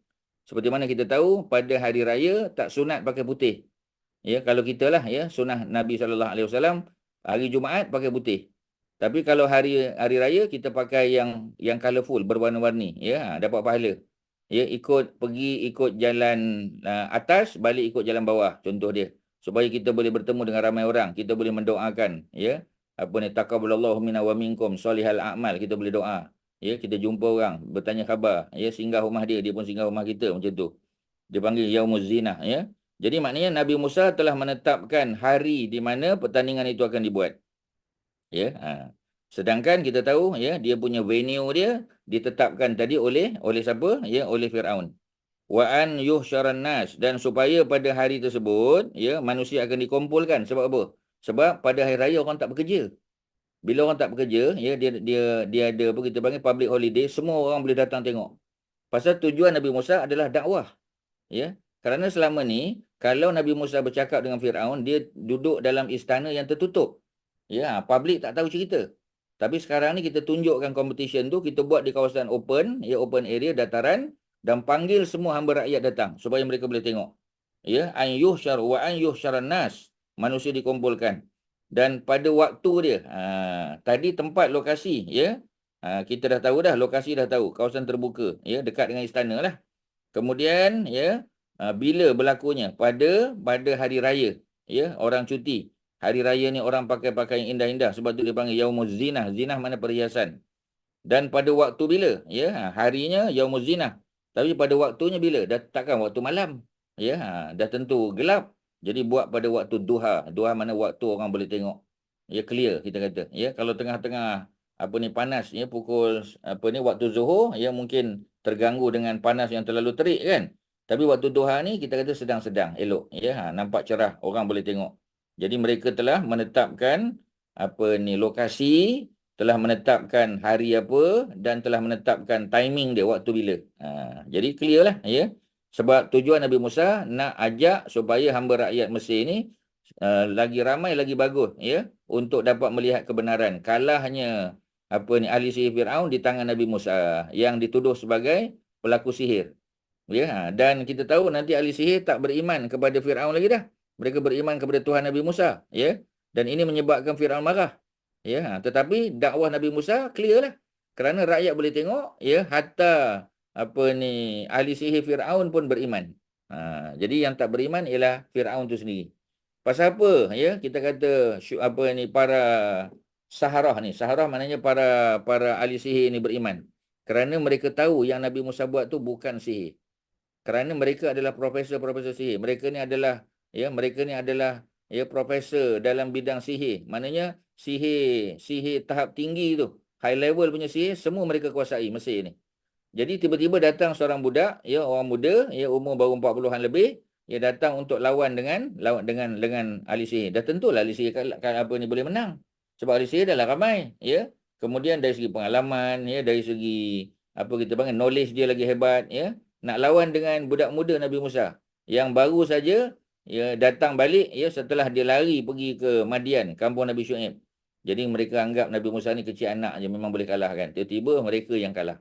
Ya, tak boleh nak lawan kehebatan Nabi Musa. Sebab Nabi Musa bukan menggunakan sihir, tetapi menggunakan mukjizat, ya, daripada Allah Subhanahu Wa Taala. Tuan-tuan, ada soalan tak tentang Yaumuz Zinah, tentang waktu duha, ya, tentang, ya, makanan suah? Ya, ada 3 tempat benda penting, tuan-tuan, ya. Ayat 58, makanan suah, maknanya tempat di mana competition atau match itu akan dilakukan di kawasan terbuka supaya orang ramai boleh tengok, bukan dalam istana. Ya, sebab tu kita tahu, ya, apabila sesuatu hukuman hudud dilaksanakan, kalau nak sebat ataupun nak pancung, kena dibuat di khalayak ramai. Bilakah orang paling ramai? Pada waktu Jumaat lah, ya. Semua orang lelaki boleh tengok, orang perempuan pun boleh datang, ya. Tengok, ya, dibuat di satu kawasan yang orang boleh tengok, orang boleh rakamkan, ya, dan boleh menimbulkan rasa takut, rasa bimbang, ya, orang yang nak buat benda jahat tu. Sebab dia tengok dah orang kena potong kepala, contoh, kena pancung, ya, orang kena potong tangan, ya, orang kena sebat dan sebagainya. Jadi kawasan terbuka, ya. Kemudian Yaumuz Zinah, bila hari yang orang boleh cuti. Kalau buat pada hari bekerja, siapa nak datang? Tak ramai lah orang datang, ya. Tapi kalau kita buat pada hari cuti, semua orang cuti. Jadi orang boleh tengok, lebih ramai orang dapat dakwah Nabi Musa. Dan pada waktu duha, waktu yang paling sesuai. Kerana tidak terlalu panas dan waktunya terang benderang, kita kata, ya. Itu cerita dia. Okey, ya, habis ayat 59. Ada apa soalan? Silakan. Ayat ni menunjukkan bahawa Nabi Musa ni very confident ni Ustaz. Dia yakin ya Allah beri kemenangan. Yalah. Sebab tu dia memang very confident lah dia. Sebenarnya Firaun pun very confident. Sebab dia sebab kita kena ingat, ya, Firaun yang peringkat awal ni adalah Firaun bapa angkat, Ramses II ni. Ni belum merempetah, ya. Ni peringkat awal ni yang lawan dengan ahli sihir ni adalah Ramses II. Ya, yang nanti bila Ramses II mati, ya, setelah memerintah dia mati, kemudian baru naik anak dia. Pada 1213 kan dia mati, 1213 before Christ. Ya, kemudian 10 tahun lepas tu, ya, naik merempetah, Memerintah jadi pemerintah, ya, dia mati tu di The Great Bitter Lakes tu, kalau ikut catatan sejarawan pada 1203 before Christ, ya. Jadi tu zaman ketika Nabi Musa dengan Bani Israel, dia panggil Exodus. Exodus tu keluar daripada daripada Mesir menuju ke keluar nak pergi ke Palestin. Ya, sebab tu dia ada the book of Exodus kan, ya, buku cerita bab yang berkaitan dengan bagaimana yang mereka exit, ya, daripada Mesir menuju ke Baitul Maqdis, tetapi di pertengahan jalan mereka disesatkan selama 40 tahun, ya, kerana mereka tidak mahu ikut Nabi Musa untuk masuk ke Palestin. Jadi Allah bagi hukuman pada mereka. Ya, jadi ini masih cerita sebelum 1213, ya. Maknanya masih lagi zaman Ramses II. Jadi Ramses II sebagai bapa, ya, macam biasalah tuan-tuan, kita bapa ni, ya, kita anggap anak kita, walaupun anak kita tu hebat, ya, tapi kita anggap anak kita tu macam budak-budak aje. Pasal kita bapa dia. Ya, kita yang mengajar dia, ya, kita yang mendidik dia. Ya, kita yang pegang dia, asuh dia sejak daripada kecil, kita kata, ya. Jadi maknanya dalam bab yang berkaitan dengan dengan hubungan Nabi Musa dengan Firaun, ya. Sebab Firaun tu bapa angkat dia. Sebab tu Nabi Musa kena bercakap dengan paling terbaik lah, ya, dengan lembut, dengan penuh hikmah, ya. Masih lagi bercakap lembut sebab apa? Ya, sebab nak kena menghormati lah. Pasal orang tu ada jasa pada dia. Sebab tu Firaun pun selalu ungkit, ya. Ungkit apa? Ungkit dulu masa kau kecil, kau besar di istana, siapa yang besarkan kau? Keluarga kami juga yang besarkan. Siapa yang bagi makan? Siapa yang bagi pendidikan? Siapa yang sponsor? Ya, jadi Firaun selalu ungkit. Ya, dia ungkit. Ya, dan memang apa yang Firaun cakap tu betul. Memang Nabi Musa, ya, daripada kecil lahir, ya, sejak mak dia hanyutkan sampailah dia besar, memang dia duduk di istana. Memang, ya, Firaun yang membesarkan dia secara tidak langsung lah. Yang besarkan itu memang isteri Firaun lah, Asyah kan. Ya, tetapi siapa yang punya kerajaan, siapa yang memiliki istana tu kan Ramses II. Okey, tuan-tuan, itu cerita dia. Jadi maknanya nak bagi tahu bukan Nabi Musa saja yang full of confidence, ya. Sebenarnya Firaun pun sama, sebab dia tahu dah Musa ni tak ada apa pun. Dia tahu tak Nabi Musa punya kita panggil background, ya. Akademik qualification Nabi Musa. Nabi Musa belajar kat mana? Siapa gurunya? Semua dalam pengetahuan Firaun. Ya, dan Firaun tahu Nabi Musa tak pernah belajar sihir. Nabi Musa bukan orang yang dididik dalam bidang sihir, bukan. Dia tahulah. Ya. Kemudian dia tahu tak ahli sihir dia yang terbaik di seluruh Mesir? Ya. Ya, berapa ramai puluh-puluh ahli sihir ni, kalau lawan dengan Musa seorang, boleh kalahkan Musa tak? Dia confident Nabi Musa akan kalah. Ya, tetapi macam tadilah, confident saja tak cukup. Ya, kerana apa? Ya, kerana hakikatnya, ya, ahli sihir belum pernah lawan dengan Musa lagi. Firaun cuma agak saja. Mungkin boleh menang lah ni, ya, besar kemungkinan, ya. Jadi sama-sama confident. Kerana mereka masing-masing mengetahui kebenaran hakikat mereka lah, ya, pada pandangan mereka. Nabi Musa, of course, dengan mukjizat daripada Allah Subhanahu Wa Taala lah pastinya, ya. Okey, boleh? Lain ada apa, tuan-tuan? Ustaz. Ya. Another point, Ustaz. Ustaz nak pertandingan dia secara open, Ustaz, tempat lapang. Ini satu point mengatakan cara Prophet is always dia terbuka. The work of the Prophet is never hidden. Dia tak sembunyikan. Dia open the truth. With the truth, they are confident. Ustaz, itu pandang saya. Okay, terima kasih. Ya, sama. Sebab tujuan dia dakwah, tuan-tuan. Ya, bila kita dapat peluang, kan, contohlah kita kata, ya, macam apa kita panggil, ya, macam ustaz lah, ya. Bila kita buat kelas ni, tuan-tuan, ya, yang hadis kita 20 lebih orang je, 25 orang, 26 orang kita kata. Ya. Cuba kita bayang kalau kita buat live contoh, ya, lagi coverage dia lagi luas, tuan-tuan. Jadi dari segi dakwah kita kena tengok macam tu. Ya, Nabi Musa sebab dia Nabi dan Rasul. Jadi dia selama ni memang tidak diberi peluang. Nak jumpa dengan Firaun pun payah. Sampai 2 tahun menunggu, kita kata. Sampai, ya, kita kata pelawak tu datang buat lawak depan Firaun, dia tersebut cerita Nabi Musa, barulah diberikan ruang dan peluang pada Nabi Musa dan Harun untuk datang menghadap. Tapi kalau sekadar Nabi Musa, ya, berlawan dengan ahli sihir di dalam istana, ya, dia tertutuplah, hidden. Ya. Jadi bila dicabar oleh Firaun, ya, Firaun kata nak buat di kawasan terbuka, itu pucuk di cerita ulang mendatang, tuan-tuan. Kerana bila lagi peluang nak ajak orang untuk berkumpul, ya. Kemudian Nabi Musa pun tetapkan dia add value into it. Dengan kata dia kata Kalau betul-betul nak buat, kita buat pada hari raya supaya semua orang cuti dan orang boleh datang tengok. Ya. Dan buat pula pada waktu duha. Jadi Nabi Musa dia set masa dia, ya, dari segi timing dia. Ya, tapi dari segi venue itu Firaun. Sebab Firaun pun nak tunjuk Nabi Musa ni nobody, tak ada apa. Ahli sihir dia lagi berkuasa, ya, untuk mengalahkan Nabi Musa. Dia pun ada agenda dia, tuan-tuan. Ya, cuma macam tadilah, ya, dia kena dibuat di public. Ya, in front of, ya, kita kata apa kita panggil, ya, orang yang lagi ramai lagi bagus. Sebab apa? Ya, sebab nak buktikan kebenaran. Betul, tuan-tuan, ya. Okey, ya. Ada apa lagi, tuan-tuan? Kalau ada, kalau tak ada, tuan-tuan ambil note tadi, ya. Satu, makan dan suar, ya. Apa significance waktu duha tadi, Ustaz? Terang, waktu terang benderang. Dia tidak terlalu panas. Tak panas, ya. Ya, Okey.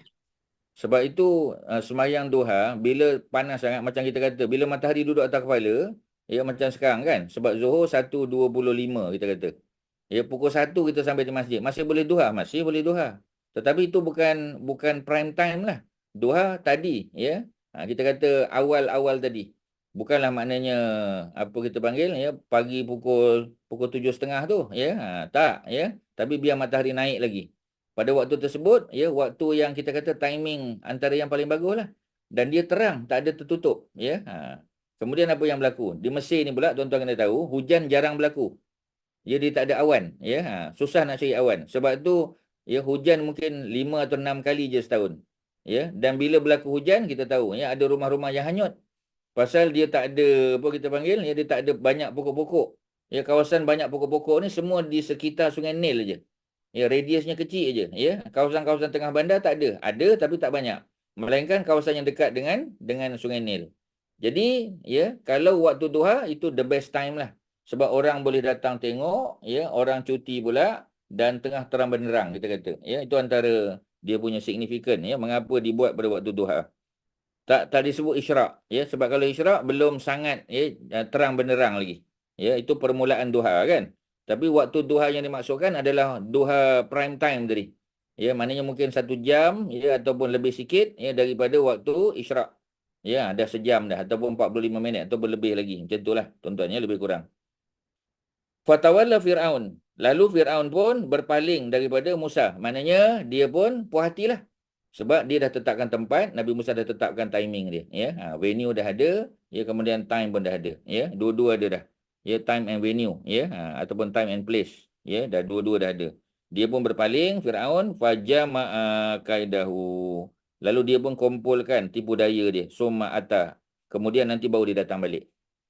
Maknanya masa yang ditetapkan tu kita tak tahu berapa lama selepas peristiwa ni lah, ya.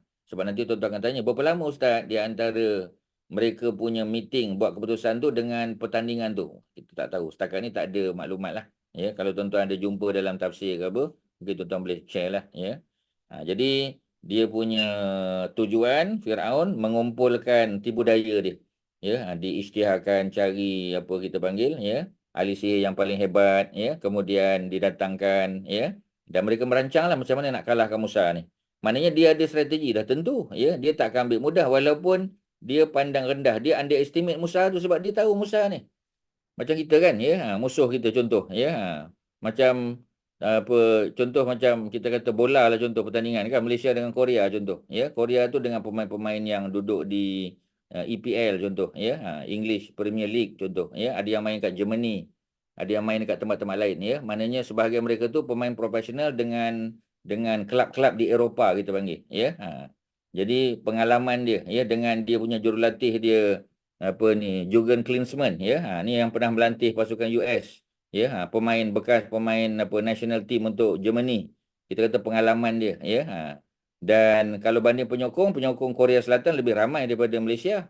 Ya, Malaysia hanya berharap kepada apa ni orang Malaysia yang bekerja di Doha, ya, yang kerja dengan apa ni Qatar Airways, ya, yang kerja dengan Petronas ataupun beberapa syarikat lain lah, ya, yang berpusat di Doha kita kata, ya. Jadi mereka outnumbered kita, ya, dari segi on paper, ya, nama-nama hebat, ya, di kalangan pemain mereka, jurulatih dan sebagainya. Dan mereka punya kedudukan ranking jauh lebih tinggi daripada kita. Maknanya on paper, ya, kita kalah lah, ya. Tetapi macam tadilah, dia kena tak buat persediaan. Dia tak boleh take for granted, boleh makan lah. Ya, sebab dengan Jordan Malaysia dah kalah, dengan Bahrain pun kalah kita kata, ya. Dengan Korea takkan boleh menang, ya, sebab Korea ni pasukan yang pernah masuk World Cup. Ya, kita tak pernah, ya, qualifying round pun kita dah kalah. Jadi maksudnya boleh tak dia take for granted? Tak boleh. Dia kena buat preparation juga. Sebab ada kemungkinan sesuatu yang luar biasa akan berlaku. Dia kena buat macam tu. Sebab dalam hidup kita kena buat macam tu, tuan-tuan. Kena buat homework, kena buat preparation, mesti. Ya, kita tak boleh take for granted. Kita kata boleh kot, tak ada masalah. Ya, so far pun ya ranking Malaysia pun lebih rendah. Ya, dia punya apa kita panggil 2 perlawanan awal kalah, ya, kalah 4-0, ya, kalah 1-0, 5 biji gol dah masuk dah. Dan Malaysia tak skor 1 gol pun, melainkan perlawanan terakhir dengan Korea tu. Jadi menunjukkan bahawasanya apa? Ya, menunjukkan bahawasanya ya kita tak boleh pandang rendah. Walaupun pasukan tu pasukan tercorot, tak boleh, tuan-tuan. Sebab kita tak tahu, ya. Sebab bola tu bulat. Ya, jadi padang tu luas, ya. Jadi kita tak tahu, anything can happen. Dan kita tahu bahawasanya miracle boleh berlaku. Itu cerita dia, tuan-tuan, ya. Okey, jadi oleh kerana itu Firaun buat tak perancangan, ya. Perkataan perancangan tu ialah wajama'a kaidahu. Wajama'a, ya, fajama'a. Lalu mana segera, dia tak tunggu-tunggu. Tak ada last minute kita kata, ya, tunggulah. Ya, besok nak berlawan, hari ni baru nak buat persediaan dah. Ya, perkataan atau huruf fa di situ maknanya immediate lah.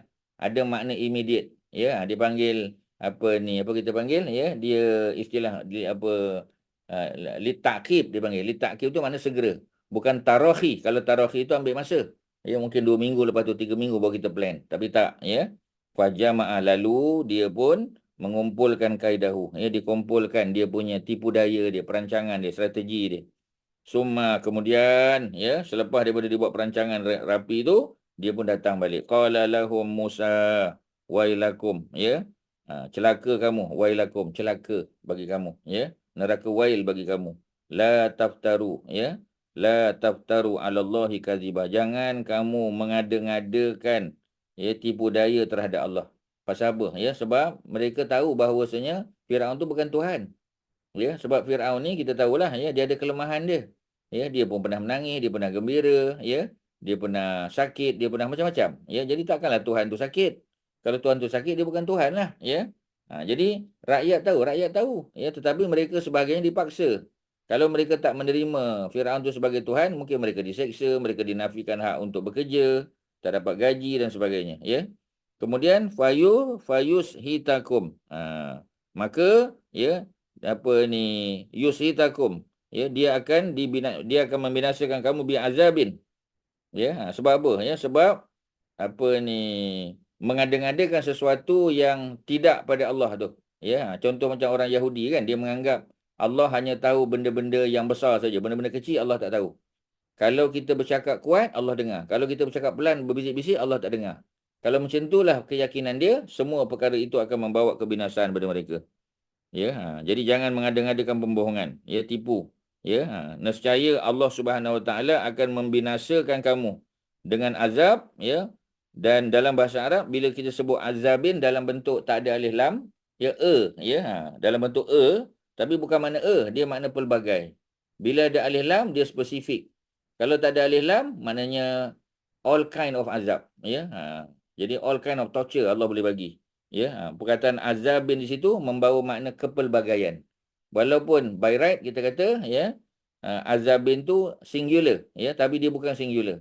Kerana apa? Ya, kerana dia tidak ada alif lam. Bila tak ada alif lam, biasanya dia merujuk kepada azab secara umum dan boleh macam-macam bentuk. Banjir, ya, Allah datangkan tadilah, ya, kemarau panjang, Allah boleh datangkan ribut taufan, Allah boleh datangkan apa tadi kita panggil katak, ya, kemudian kutu, ya, kemudian pelbagai-bagai lah, ya, Allah boleh datangkan pelbagai azab. Waqad khaba man iftarah, dan sesungguhnya khaba, rugilah orang yang mengada-ngadakan sesuatu yang bukan hak Allah Subhanahu Wa Taala. Ya, dia apa kita panggil, ya, dia menipu Allah Subhanahu Wa Taala. Dia menipu manusia dengan mengatakan dia tu Tuhan. Sedangkan Firaun bukan Tuhan. Ya, Firaun adalah manusia biasa macam orang lain juga, yang melalui, ya, kehidupan macam manusia biasa, makan minum, ya. Tak boleh tak makan. Kalau Tuhan tu perlu makan, Tuhan tu perlu minum, Tuhan tu perlu berkeluarga, perlu pembantu dan sebagainya, dia bukan Tuhan. Kerana Tuhan bukan macam tu. Kita pun tahu, ya. Jadi apa yang mereka buat adalah mereka mengada-ngadakan sesuatu yang bukan pada sifat Allah Subhanahu Wa Taala. Sehingga kata Nabi Musa ya alaihissalam, apa dia kata? Fayushitakum ya. Maka pasti ya Allah akan binasakan kamu dengan azab, wa qad khaba man iftara, dan rugilah orang yang mengada-ngadakan sesuatu yang tidak ya pada sifat Allah Subhanahu Wa Taala. Okey tuan-tuan ya, apa lagi? Ada soalan? Tuan-tuan ada apa? Ada perkataan tertinggal, ada mana-mana tertentu ya? Tuan-tuan ada apa soalan? Silakan. Datuk Osman, Datuk apa ni, Azizul, Kak Mai, ada apa? Tuan-tuan ada apa? Syarin, ya? Haji Syari, ada apa? Kak Norma. Tak, hari raya tu Zinati. Zinatun. Asal dia. Zinati ni pasal dia. Kan Kak Nak kan dah belajar. Ni kan second noun. Tak, maksud saya hari raya tu zinah lah, Zainun. Hari raya bukan zinah. Zinah tu ialah perhiasan. Kak Zainab tertinggal ni perkataan ya. Zinah tu makna perhiasan. Zinah ya. Zinah tu kan perhiasan. Jadi perhiasan tu ya berlaku bila? Pasal apa dipanggil perhiasan tu hari raya? Sebab pada hari raya orang pakai baju cantik. Baju paling cantik bila orang pakai? Hari raya lah ya. Sebab kita dianjurkan pakai pakaian cantik. Ya, tak boleh pakai putih. Kan Ustaz sebut tadi? Kalau ingat kan Nap? Ya kan tak boleh pakai putih. Tak sunat pakai putih. Bukan mana kalau pakai putih berdosa dah. Boleh pakai putih. Tapi sunatnya pakai warna-warni. Ya, pakai barang kemas ya dan sebagainya. Ini ya kita kata zaman Nabi Musa dulu ya. Dan kita tahu ya pada hari tersebut jugalah mereka melarikan diri nanti ya. Mereka melarikan diri daripada Firaun ketika mereka memakai barang-barang kemas tadi. Barang kemas tu siapa punya? Firaun punya. Jadi mereka hanya meminjam saja daripada Firaun. Ya, dan dibenarkan. Ya, memang ada polisi begitu. Ya, rakyat boleh pakai, boleh pinjam daripada pihak istana barang-barang kemas ya. Kemudian mereka kena pulangkan. Tapi esok nak pulangkan, malam tu mereka telah bawa lari. Ya, kerana apa? Ya. Tapi bukan berlaku zaman ni ya. Ni nanti kemudian pada zaman apa ni merempetah ya. Jadi bukan zaman ni hanya pertandingan tadi saja. Tapi nak bagi tahu ya, hari tersebut adalah hari di mana orang ramai rakyat memakai pakaian cantik. Itu panggil zinah tu ya. Jadi dia merujuk pada hari raya lah, di mana orang pakai baju cantik, perhiasan pada hari raya tu. Okey, Kanap? Okey Ustaz, terima kasih. Sama. Okey, ada lain apa tuan-tuan? Silakan. Fatanaza'u amrahum. Lalu mereka tanazak. Tanazak mana berbantah-bantah. Ya, dalam urusan mereka. Ya, bainahum, sesama mereka. Sebab macam tadilah ya. Mereka sebenarnya dah dengar benda-benda yang luar biasa daripada Musa ni. Ya, tuan-tuan kena faham ya. Malah dikatakan sebahagian ahli sihir itu bukan orang Kipti saja. Ya, Bani Israel pun ada tuan-tuan. Ya, Bani Israel. Ya, di kalangan orang Yahudi ni pun ada yang mengamalkan sihir. Memang ada. Ya, mereka ni orang yang buat benda-benda khurafat. Ya, mereka gunakan apa kita panggil ya, apa ni pakaian orang mati. Ya, mereka percaya pada macam-macam benda ya. Sebab khurafat tu ada dalam setiap agama, termasuklah agama Islam tuan-tuan. Bukan Islam tu ada khurafat dah ya, dia punya masyarakat dia, penganut dia ya, itu yang mengada-ngadakan benda yang pelik-pelik kita kata. Yang tak Nabi tak buat dia buat ya. Kalau benda tu tidak bersalahan dengan syarak, okey ya. Tetapi kalau dia bersalah dengan syarak macam mana? Ya, contoh macam orang kata ya, kita siram apa ni kubur tadi. Di negara Arab sebab tanah dia keras. Ya, jadi bila disiram tu dia senang nak digemburkan, ya, nak diratakan sebagai contoh. Ya, tak payah nak kita ketuk-ketuk sangat sebab ada air. Tapi secara umum boleh tak nak siram? Tak ada masalah, terutama kalau di tempat yang memang perlukan. Utamanya ya musim panas, ya kemarau kita kata. Jadi nak ratakan tu, ya, nak bagi mudah kerja, kita siram air. Boleh, tak ada masalah. Ya, sebab apa? Ya, sebab itu pengurusan. Itu lebih pada pengurusan, tuan-tuan. Ya, ada sebut dalam kitab hadis apa ni, apa kita panggil Ar-Rahiqul Maktum. Tak pasti Ar-Rahiqul Maktum, tapi kalau kita tengok pada apa ni Nurul Yakin yang Ustaz mengajar di PMP tu memang ada. Para sahabat membantu Nabi menyiram ya perkuburan anak Nabi ya yang meninggal semasa Nabi masih hidup. Tiga anak perempuan Nabi meninggal masa Nabi masih hidup. Zainab, Ruqayyah dan Ummu Kulsum. Ya begitu juga anak-anak lelaki Nabi. Jadi mereka ni apa mereka buat tuan-tuan? Mereka berbantah-bantah ya tentang urusan mereka, ya amrahum urusan mereka, bainahum sesama mereka. Wa asarrun najwa, dan mereka menyembunyikan najwa. Najwa bisikan mereka. Maknanya sesama mereka tu ada soksek-soksek juga. Ya, ada macam mana kita ni, ya, lawan dengan Musa ni. Kita pun tak pernah lawan dengan dia, kita pun tak tahu cerita. Ya, mereka ada dengar-dengar, tak ada. Ya, jadi mereka merahsiakan. Jadi para ahli sihir berkata, apa kata mereka? Qalu, mereka berkata. Maknanya ahli sihir ni bukan seorang. In haza, ya, in haza ni la sahirani. Ya, tidaklah ya kedua-dua mereka ni, ya, dua-dua mereka ni mana Nabi Musa dan Nabi Harun, ya, melainkan mereka ni adalah ahli sihir. Ya, yang tujuan mereka apa dia? Yuridani, mereka berdua hendak ayukhrijakum, untuk menghalau kamu keluar min ardikum, daripada bumi kamu, yakni bumi Mesir, bisihrihima, dengan sihir mereka. Ya, sebenarnya mereka tak buat sihir pun, ya. Kemudian ya apa lagi? Wa yazhaba bi tariqatikum al-muslah. Ya, dan mereka nak apa? Ya, mereka nak melenyapkan, menghilangkan adat kebiasaan kamu yang lebih utama, ya. Maksudnya apa, tuan-tuan? Mereka dah ada adat kebiasaan. Masyarakat mereka dah sembah nabi, dah sembah Firaun, sembah berhala, ya, buat apa ni, mengemukakan hidangan, puja-puja, ya, apa ni, Firaun puja apa? Puja apa kita panggil, ya, berhala dan sebagainya ni, ya. Dan buat ritual-ritual yang tak betul lah, ya. Macam setiap apa ni tahun, ya, untuk supaya apa ni Sungai Nil tu tak banjir, ya, maka mereka kena korbankan seorang budak perempuan buat pertandingan Ratu Cantik. Kemudian yang menang tu akan dikorbankan di Sungai Nil, ya, dan mak bapak dia pun bangga, ya, kerana anak mereka berjaya, ya, membantu apa ni negara Mesir supaya tak banjir, ataupun kalau kemarau dia tak surut air dia. Sedang-sedang aja kita kata. Jadi ini semua benda-benda khurafat. Ini semua tariqatihim. Tariqah ni mana kebiasaan yang mereka telah buat. Ya, menyembah berhala, buat benda-benda khurafat, ya, percaya pada benda-benda takhayul dan sebagainya. Jadi tiba-tiba Nabi Musa datang, dia bawa ajaran baru. Ya. Jadi apa tujuan apa ni mereka? Yang pertama, dia kata Nabi Musa dan Nabi Harun nak halau mereka keluar daripada Mesir. Yang kedua, ya, nak mengubah, nak melenyapkan kebiasaan mereka. Ya, macam kita lah tuan-tuan, ya, bila ustaz-ustaz, tuan-tuan guru datang bagi tahu kita, ya, mandi safar ni tak termasuk perkara yang diperintah oleh agama. Alhamdulillah lama-lama hilang, mandi safar tak ada dah lagi. Ya, dulu kita percaya bahawasanya apa? Contoh, ada lenggang perut lah, ya, ada tu, ada ni, macam-macam, ya. Kena pakai tangkal, kena pakai apa. Alhamdulillah sikit sebanyak, ya, lama-lama through times, benda-benda yang khurafat, benda-benda yang salah tu dia dah dipinggirkan. Orang yang buat pula rasa malu, ya. Kita kata macam bab tudung. Dulu orang tak pakai tudung, pakai selendang aje. Ya, isteri-isteri tok guru pun pakai selendang aje pada zaman tersebut. Tapi lama-lama dah terima dah, ya.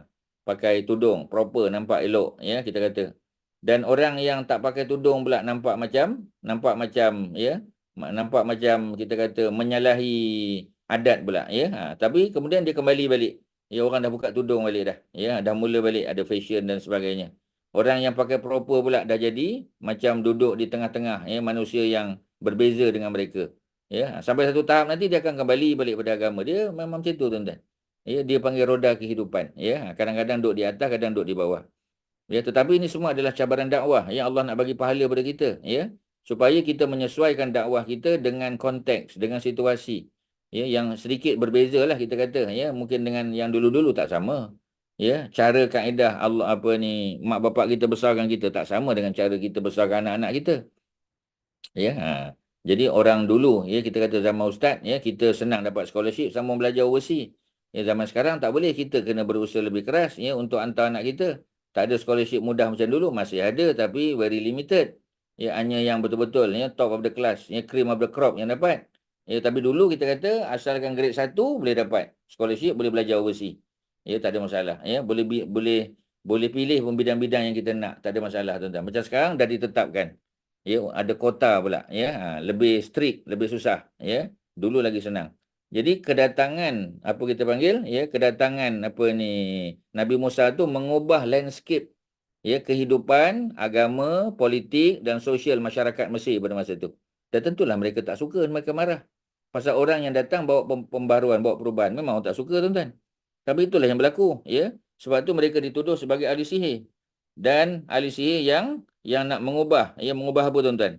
Nak mengubah kehidupan mereka tuan-tuan, kebiasaan mereka. Kita kena stop kat situlah, dah dekat pukul 11 tuan-tuan.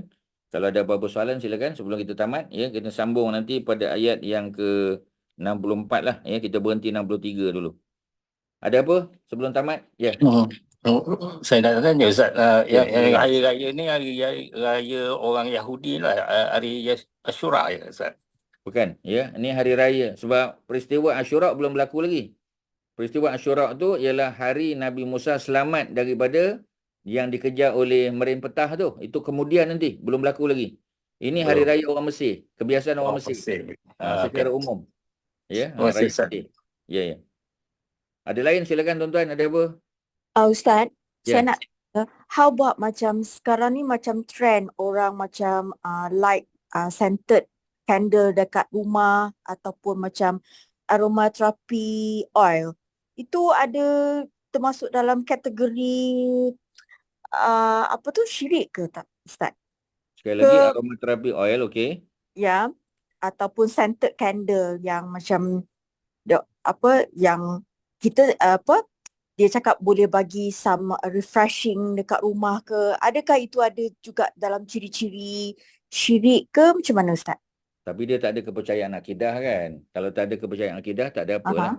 Kalau dia lebih pada kita kata macam khasiat, sebab dia mengeluarkan bau yang baik, harum kan. Dia boleh macam tadilah dia ada refreshing element contoh. Kalau sekadar bau-bauan aromaterapi dan sebagainya, Ustaz tak nampaklah benda tu salah.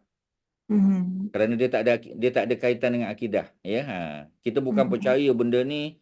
Yang salah tu kalau kita kata bila kita pasang benda ni kita apa kita panggil macam candle tadi, kita pasang, kita nyalakan, dia akan menyebabkan jin ke makhluk-makhluk jahat akan nyah pergi pada rumah kita. Kalau ada kepercayaan macam tu tak boleh lah. Tapi kalau setakat untuk dapat apa kita panggil refreshing punya suasana, Ustaz tak nampak benda tu salah. Tapi macam bukhor tu Ustaz kan dia tulis dia disarankan on masa nak masuk maghrib. Yalah, waktu Sebab maghrib dia kata tu pula waktu seolah-olah itu macam nak macam mana jamu. tu Ustaz? Itulah macam nak jamu ni kan, nak jamu nak jamu jin pula. Kalau Macam Ustaz tak pasang lah. Tak payah ya Ustaz. Kalau Ustaz tak pasang, tapi mungkin tu lebih pada budaya Arab lah, Kalau dia buat majlis kan, dia pasang sebagainya, itu biasa. Tetapi bukanlah pada waktu maghrib. Waktu dia ada saranan pasang pada waktu maghrib. Ada certain company of bukhor dia ada tulis dekat box tu ke apa ke, dia kata disarankan light bukhor ni masa nak masuk waktu maghrib. Sebab dia kata konon waktu maghrib tu di mana syaitan merayau-rayau kan. Jadi so disarankan pasang benda tu on light benda tu lah untuk wangi-wangian dalam rumah.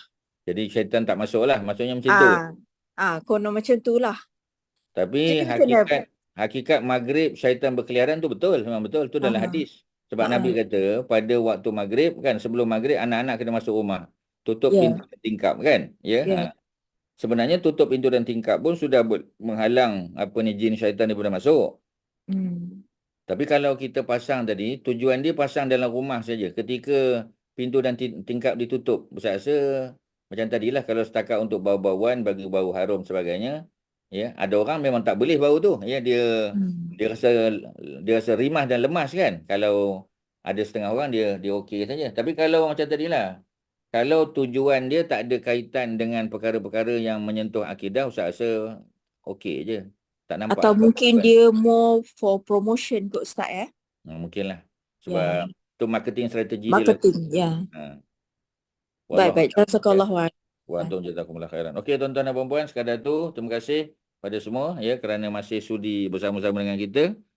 Tolong tengok balik kalau ada video kita rakaman, tengok balik. Ada perkataan-perkataan ataupun konsep yang tuan-tuan kurang faham, kita boleh timbulkan baliklah dalam pertemuan akan datang insya-Allah. Buat homework tuan-tuan tengok tafsiran. Sebab online ada saja tafsir Ibnu Katsir, Pak Hamka dan sebagainya yang boleh membantu menambahkan kita punya kita panggil knowledge dan wawasan kita lah. Yang baik datang pada Allah, kelemahan-kelemahan kita bersama. Wassallallahu ala sayyidina Muhammadin wa ala alihi wa sahbihi wa sallam. Alhamdulillahirabbil alamin. Assalamualaikum warahmatullahi wabarakatuh. Terima kasih, Ustaz. Terima kasih Ustaz. Allah. Jazakallah khairan Ustaz. Terima kasih Ustaz. Terima kasih Ustaz. Sama ya.